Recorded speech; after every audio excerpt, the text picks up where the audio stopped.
বোকার মতো মার সামনে থেকে উঠে বাসার দিকে পা ফেলল। অত জেদ ভালো নয়।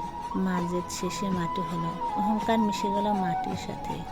সেদিন আমাদের বাড়ি থেকে পরাগ অপমানিত হয়ে যাওয়ার পর থেকে আমি কাঁদতে শুরু করলাম। মা বললেন, কাঁদছিস কেন? তুই কি হয়েছে নিতু? আমি কাঁদতে কাঁদতে বললাম, তোমার এই জেদটার কারণে আমি একবার আমার সুখ হারিয়েছিলাম। পরাগকে কঠিন কষ্ট দিয়েছিলাম। এর ফল কি ভালো হয়েছে? ভালো হয়নি। এবারের জেদটার ফল কি হবে? আমাকে এবার তুমি মৃত্যুর দিকে ঠেলে দিতে চাও মা? মা আমার কথা জবাব দিতে পারলেন না। রাতে ভাইয়ের বাসায় ফিরলে মা সবকিছু ভাইয়ের কাছে বললেন। ভাইয়া শুনে বলল, মা তুমি মুখের চেয়ে অধম। পরাগ আর কখনো বোধহয় আমাদের বাড়িতে ফিরবে না, কোনো দিন না। মা বললেন, আমি ওকে ফেরাবো। আমি ভুল করেছি, এর মাসুল তো আমাকেই দিতে হবে। সে রাতেই মা একা একা চলে গেলেন পরাগদের বাড়ি। তারপর পরাগের মার কাছে ক্ষমা চেয়ে নিলেন। তারপর বিয়ের ব্যাপারে কথা বললেন। পরাগের মা বললেন, এতে আমার কোনো অমত নেই। আমার সন্তানের মঙ্গলের জন্য আমি সব করতে পারি। মা হাসি মুখে পরাগদের বাড়ি থেকে ফিরলেন।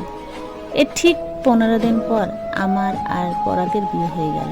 মনে হচ্ছিল আমি আবার সেই ভালোবাসাকে কাছে পেয়েছি, যাকে পেলে আমার মনে হবে যে আমি এই দুনিয়ার সমস্ত সুখ পেয়ে গেছি।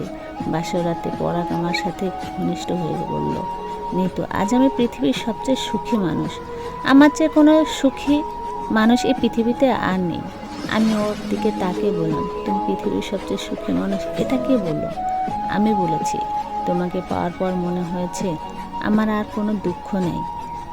আমি ওর চোখের দিকে তাকিয়ে রইলাম আর বললাম, আমার সম্পর্কে সব কিছু জানার পরে তুমি কেন আমায় বিয়ে করতে রাজি হলে? পরাগ মৃদু হেসে বলল, ভালোবাসি বলে। তাছাড়া তোমার সন্তান হবে না এটা কি করে ডাক্তার জানে? সন্তান দানের মালিক কি ডাক্তার? আমার তো মনে হয় তুমি সন্তানের মা হবে শীঘ্রই। আমি ওর কথা শুনে ফ্যাল ফ্যাল করে তাকিয়ে রইলাম ওর দিকে আর ভাবলাম, কত সহজ সরল মনের একটা মানুষ ওই পরাগ।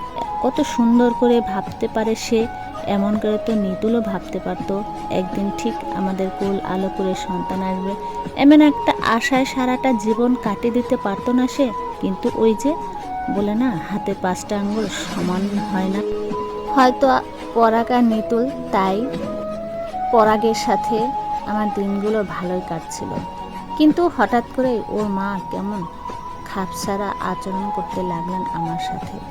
বাড়ির সব ফুট ফরমাশ করাতে লাগলেন আমার দিয়ে। সেদিন